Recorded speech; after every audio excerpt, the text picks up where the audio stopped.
You won't believe what just happened to Diana Bahati and Bahati. One tap, one unfollow, and suddenly everything has changed. Die-hard fans have just confirmed it. Both Diana Bahati and Bahati have unfollowed each other on Instagram, and Diana has also done the unthinkable. She has deleted every post linked to their collaboration. Gone, wiped, totally erased. But listen, this is where things get more terrifying. Days earlier, Bahati had posted a cryptic message that shook the internet. "I only have one wife, Diana." Then he ended it with 4 chilling words, "to whom it may concern," and promised he will never explain again. But just a few minutes later, the post was deleted from Bahati's official Instagram account. Now brace yourself. For the first time in history, Bahati buys himself a car. No hype, no celebration, no Diana in the picture. And then, out of nowhere, Bahati posts that he is selling their old banana house, the 3-bedroom bungalow. The memories, the beginning. Timelines are exploding, fans are crying, and comment sections are at war. Is this the biggest distraction Kenya has ever seen? Or are we watching the end of an era live? Don't blink, don't skip, because what is happening right now at the Bahati's mansion, no one is ready for it. Let's rewind to where this all began. Just a few days ago, January 13th, 2026, Bahati posted something that sent shockwaves across social media. A message, not just any message, but a statement. He wrote, and I quote, "To whom it may concern, for avoidance of doubt, I want to tell the world that I only have one wife that I have paid dowry for, and I have been faithful to her for 10 years now. I am getting old now, and I am avoiding over-explaining myself. So may this post answer all your questions." Now, at first glance, this sounds like a man defending his marriage, but within a few minutes of posting this declaration of loyalty, Bahati deleted it and it was completely vanished. Now here is where things get really interesting, and I mean absolutely fascinating. Die-hard fans, the ones who watch every move, every story and every post, have started noticing something terrifying. Diana Bahati and Bahati, the couple that literally built their brand on being relationship goals, have unfollowed each other on Instagram. Not just that, Diana went on a complete purge. She deleted every single photo of their collaborations, every romantic moment, every family picture and every collaboration that showcased their love together with Bahati. Gone, erased like they never existed before. Now, if you are a regular person watching this, you are probably thinking, this is it. This is the breakup that you have all been secretly waiting for. But hold on, because there is something that you need to know about Bahati and Diana's history, something that changes everything. This is not the first time that they are doing this. This is actually a pattern strategy that they have perfected over the years. Let me take you back to November 2020. Bahati and Diana pulled the exact same stunt, unfollowed each other, deleted photos, and sent fans into a frenzy. What happened next? They dropped a song called Mtaachana 2, and the breakup was a publicity stunt to hype up their music. Fast forward to June 2024. Guess what happened? Bahati posted an old photo of Diana Marua and footballer Victor Wanyama, added a broken heart emoji, and followed Diana again, posted pictures with his baby mama Yvette Obura with captions like, "I wish I knew." The internet went insane. Kenyans are choosing sides. Celebrities were commenting. Even nominated Senator Karen Nyamu jumped in saying this, "I knew Bahati would find out that Diana was hanging out with the guy at the gym. The drama was off the charts." But that is not all. Wait until you see what Bahati just did with a car purchase that nobody saw coming. Now here is where the plot thickens, and I mean it gets thick. For the first time ever in Bahati's career of buying luxury vehicles, for the first time in his history of making every car purchase a social media spectacle, he bought himself a car, and it was not hyped on the internet. Let me repeat that for the people. Bahati bought a car. It was silent, no Instagram stories, no YouTube vlogs, no helicopter rides reveal, nothing. This is the same man who gifted Diana Bahati a pink Mercedes-Benz Brabus G-Wagon worth 45 million shillings and turned it into a 3-day social media event.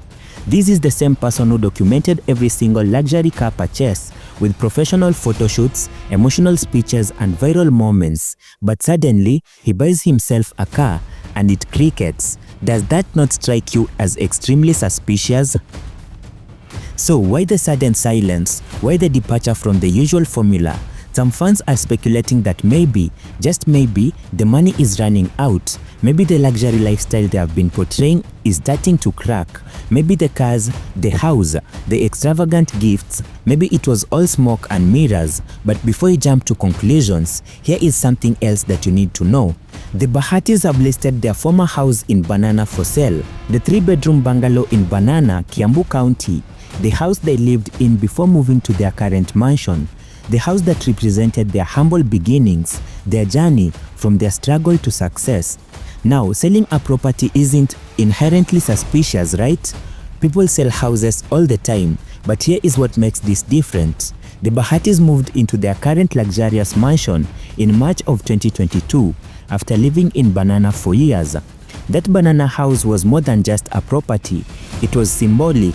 It represented where they came from, the roots and their history. Bahati gifted Diana their current mansion in the most extravagant way possible, a helicopter ride from their Banana house to their new property, complete with professional videography, emotional speeches and a YouTube video that got over 400,000 views in less than a day. Diana was in tears, calling it her dream home, thanking God for teaching her patience, and Bahati declared, "I have taken my time to get you this gift because this has been your dream for so long.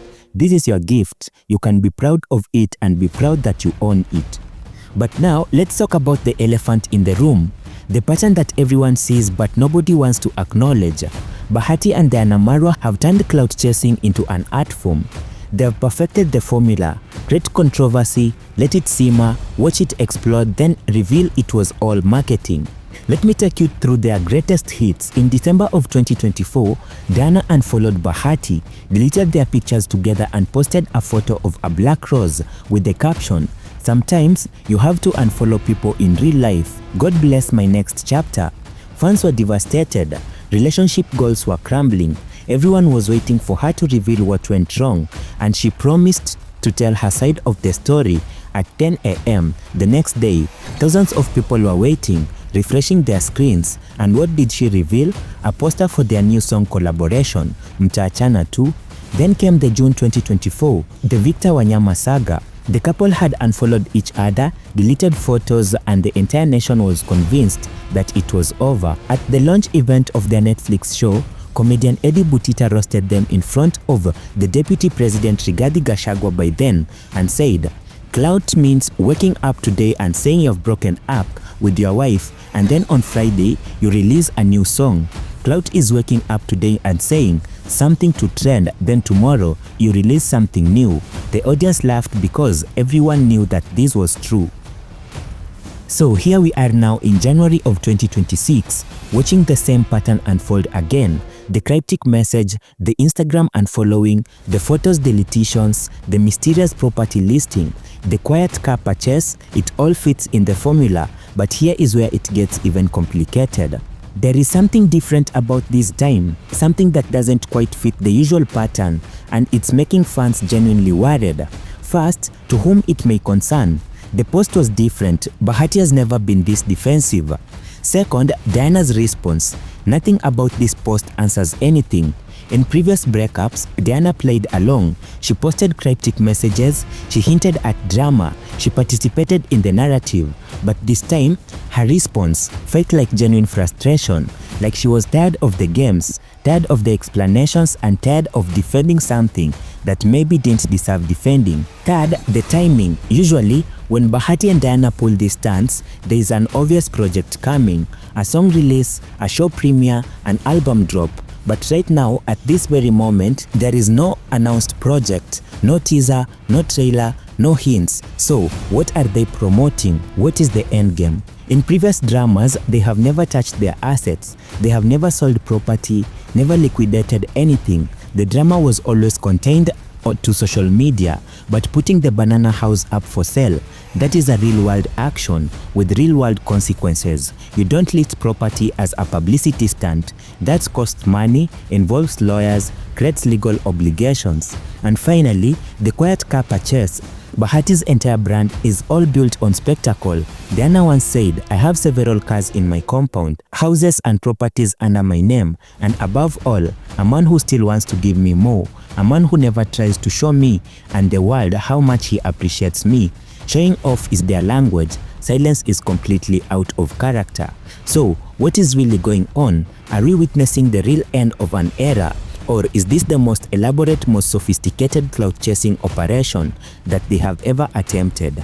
Is this the real end of Kenya's most watched power couple? Or is this the most elaborate publicity stunt in the Kenyan celebrity history? The evidence points in both directions. The pattern suggests clout-chasing, but the details suggest something deeper, something real. Here is what I think, and I want you to drop your opinions in the comments. I think we are watching a couple at crossroads. Maybe they started this as another publicity stunt, another marketing campaign, but maybe, just maybe, the lines between reality and performance have gotten so blurred that even they do not know what is real anymore. Maybe Diana's comment, "Nothing about this post answers anything," was her way of saying, "I am tired of the games." Maybe Bahati's, to whom it may concern, was his way of trying to set boundaries, trying to separate truth from fiction. Or maybe this is all building to something massive, a new Netflix season, a tell-all documentary, a music project that will never dwarf everything they have done before. Maybe they are planning the long game, letting the tension build to unprecedented levels before the big reveal. Only time is going to tell, but one thing is certain: Bahati and Diana Marua know how to keep Kenyans watching. They have mastered the art of suspense, the science of virality, the psychology of engagement, and whether their love is real or their drama is fake, they have created something that demands attention. So, what do you think? Is this the end of an era or just another chapter in the Bahati's playbook? Drop your thoughts in the comments. Are you team it's real or team it's clout? And make sure you're subscribed with notifications on, because when the truth finally comes out, you're going to want to be the first to know.